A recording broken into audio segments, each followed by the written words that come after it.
Welcome to the Fantasy Football Hub YouTube channel. Today I'm joined by FPL expert, the big man himself, Bakar, who's going to be telling us his best THREEMIUM draft. That is a draft with Trent Alexander-Arnold, Mo Salah and Erling Haaland. The three premium players that we seemingly can't fit into our teams right now for whatever reason, but Bakar has a solution and he has a draft which has all three in there. Bakar, why do you think we can't get all those players in right now? Why aren't we focusing on the likes of Salah and Trent and ensuring they're in our teams when they've been such FPL stalwarts and beasts for so long? Why are we just forgetting about them? Thanks for having me, Jack. Hello and welcome to all the listeners and viewers. It's because of the fact that a lot of other players in the game are affordable and easier to get to, which makes getting all three of Haaland, Salah, and Trent tricky. The thing with Salah is that when you look at City's fixtures, you can possibly captain Haaland in each of the opening 6 weeks, which makes you question the value that Salah is going to offer. However, that game week 2 fixture against Bournemouth is the one which stands out as being the one where those who go for Salah could make some real gains. And as someone who does not have Salah in the draft right now, going to be hiding behind the sofa if I choose to go that way in game week 2. As far as Trent is concerned, I mean, Liverpool haven't looked defensively great in preseason,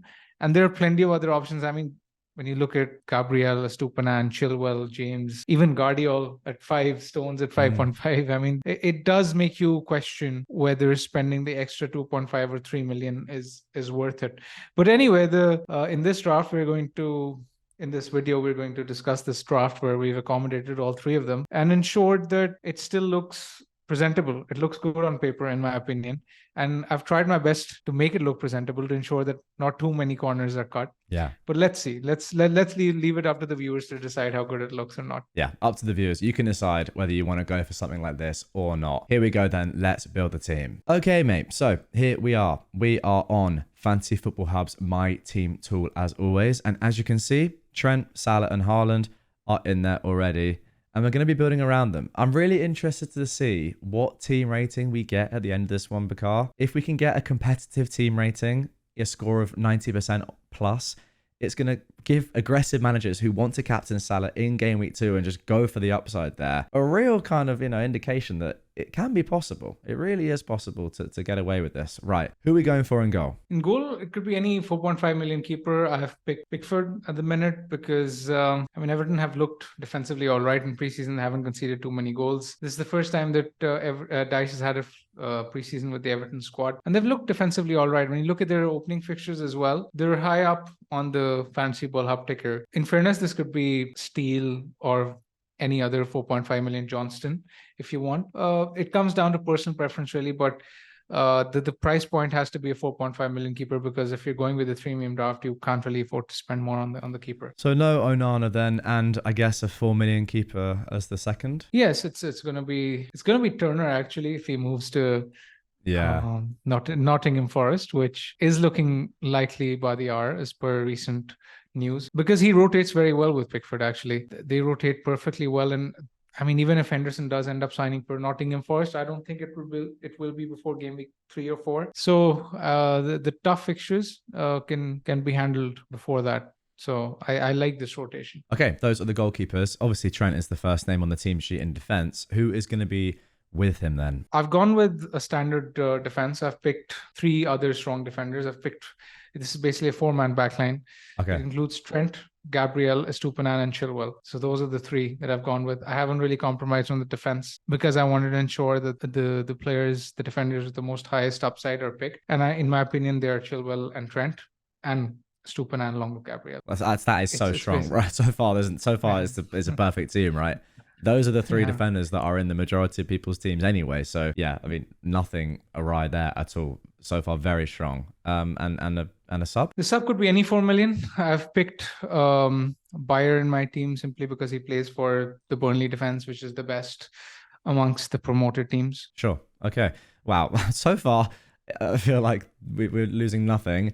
I guess that loss is going to come in midfield, perhaps. So who have we got in there? We've got Mo Salah as the first one. Other than Salah, I've picked Saka and Martinelli. Wow. Double Arsenal because I wanted max out on Arsenal, keeping in mind their fixtures. I mean, 3 of their opening 4 are at home. They're looking in great form, especially the first fixture against Forest. I mean, Forest haven't had a great preseason, and then sort of looking all over the place. So I expect Arsenal to do well. Saka and Martinelli have the highest goal threat when you look at their big chances among midfielders. So they're the 2 picks of my choice. And then the fourth one is Bumo, who is very popular in the community as well, and for good reason, because I mean his numbers in Tony's absence have been very good. In fact, in the 4 matches that Tony missed last season, he was top among all Brentford players for shots inside the box, big chances, XG, XGI, chances created. And Brentford, like Arsenal, Brentford have 3 of their opening 4 fixtures at home as well. So I like Bumo as an option on corners as well, good for bonus. So solid midfield. Wow, in my opinion. Yeah, and Burma want a player that's in a lot of people's actual teams right now for good reason, as you mentioned. I've got the Opta stats on screen from his last few games without Tony, and they speak for themselves. 7.75 points per game over the last 4 game weeks.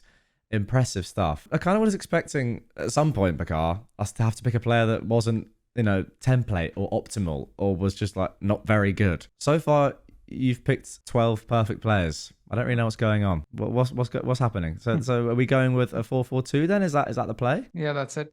Okay. So who's the sub midfielder then? Could be any 4.5. I've picked Nakamba because he is. He's the 4.5 mid who looks like the most secure. He's signed for New Luton and he's played in the friendlies as well. So it looks like he's the most nailed out of the lot. Okay, there we go.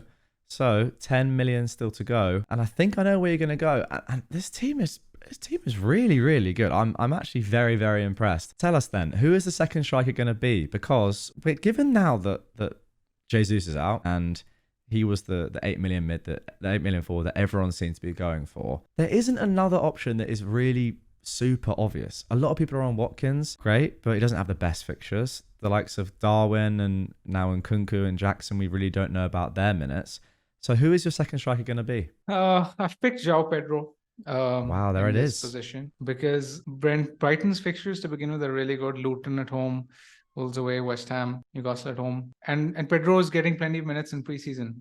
Even in the last friendly, he played 90 minutes and was playing as the number 10. But crucially, he was on penalties. And that was despite the fact that Pascal Gross was on the field at that point, and so were a lot of other Brighton attackers. So if you're getting that run of fixtures with penalties for someone at that price, I don't think that he's a bad bargain, especially when he allows you to pick a team of this stature. I think he's a very good pick. I'm going to be honest. I thought before recording this video, this team wouldn't be that good. Obviously it would have Trent and Salah in there, and that's got massive upside, as you've spoken about. Game week 2, Bournemouth at home. Crazy good game, and obviously, we know what Salah and Trent could do in that game. But I thought there'd be some other players in there that just weren't great. But so far, I really am struggling to see the downside. Perhaps João Pedro's minutes is the only one. Because as you say, those first 3 fixtures are really good. A lot of us are on Mitoma, for example, a Brighton attacker. What's the difference between him and João Pedro? And the fact that he's on penalties, and I think he's going to play. I think he's first choice. I really don't think I think the risk is a bit exaggerated, if I'm being honest. Really? Wow. Yeah. Crazy. I think it's a good option. Okay, round off the team for us, and then we'll have a look at the team rating percentage, because I am now very, very interested to see how good this team may be algorithmically. I mean, the 4 million goalkeeper we've already spoken about. Could be anyone. The 4.5 mid Nakamba, Bear is the 4 million, and the 4.5 million striker could be Archer, could be Mubama, anyone really. All right, let's go Mubama, because he's been doing well in pre-season, and that's the team. Now, what do you think in terms of a team rating? What do you think this team's going to get? We've seen some really strong team ratings across pre-season in the high 90s. I think you yourself, Bakar, had a team rating of 98%. Your team a couple of weeks ago. Yeah. What do you think? Where do you think this is going to rank? I would guess somewhere above 90, 93, 92. I don't know. Let's have a look. So I've clicked optimize team. Haaland captain, of course. Starting 11 looks great. 94%. Yeah. That's the answer. It's good, isn't it? It's really good. It's not bad. And I mean, there are a few other tweaks that you can make to make it look even better. I mean, for example, I was sort of playing Martinelli to Mitoma, and then you can use that 1.5 million to upgrade, let's say, Bear to Stones. Oh, wow. I mean, that would further increase the bench strength. Okay, what is going on here? What is happening? I think that will give you an even better rating. It will. It will. I mean, it drops Chilwell to the bench. I'm not sure if you would do that. But according to predicted points, Liverpool at home isn't a great fixture. Yeah, but I get it. I get the logic. What rating does it give you? 95%. 95%. It's so strong. Sorry, I feel like I'm a little bit speechless here, viewers, because I can't quite believe that this actually is a possible team. Like I thought this would be a little bit silly. I thought there'd be players that were just out of place that be like, okay, so if you really love Liverpool, love the idea that Liverpool could do well, especially in game week 2, go aggressive, get on them, see what happens. Fine. But this just looks like a good squad anyway for the season, for the beginning of the season. Bakar, how close are you to going for something like this? Genuinely. I know we always get into these sort of kind of traps, perhaps, but a bubble of being in the template and making sure you stay with the pack. And the template does exist for a reason. And there are risks in this team for sure with minutes. But genuinely, when you look at the potential upside here, especially in that game week 2 fixture, how are you going to feel not having any Liverpool players in that game? And why not have some? I mean, moment I don't have Trent or Salah in my draft and I'm scared to death, which is why I've been playing around with my draft to see if I can figure out a feasible way to accommodate any of them in. But yeah, I mean, I don't think it looks bad at all. I think it looks good. I mean, yeah. It just does look very good. There we go. 95% team rating. What's crazy about that is that that's higher than a lot of FPL experts teams that we've had on this series. If you'd like to go back and watch those guys, the playlist is down below. All the My Team teams that we've had rated on the series are in one easy playlist for you to consume and watch. But for now, that is it. 95% team rating with Trent, Salah, and Haaland in the team. Bakar, very well done. That's all I'll say. That's very impressive stuff. Pleasure, mate. Okay then, so that is going to do it for this team. Guys, if you would like to have a mess around with the tool yourself for absolutely free, the link to do so is down below. Get your own team rating. Chuck Salah in, chuck Trent in, or don't. See how you kind of compare different teams. Completely free to do. You don't need to have an account, anything. Just click the link. Do it. It's so easy, and it will really change your opinion on FPL, in my opinion, that is. Bakar, thank you very much, as always. And guys, we will see you on the next one.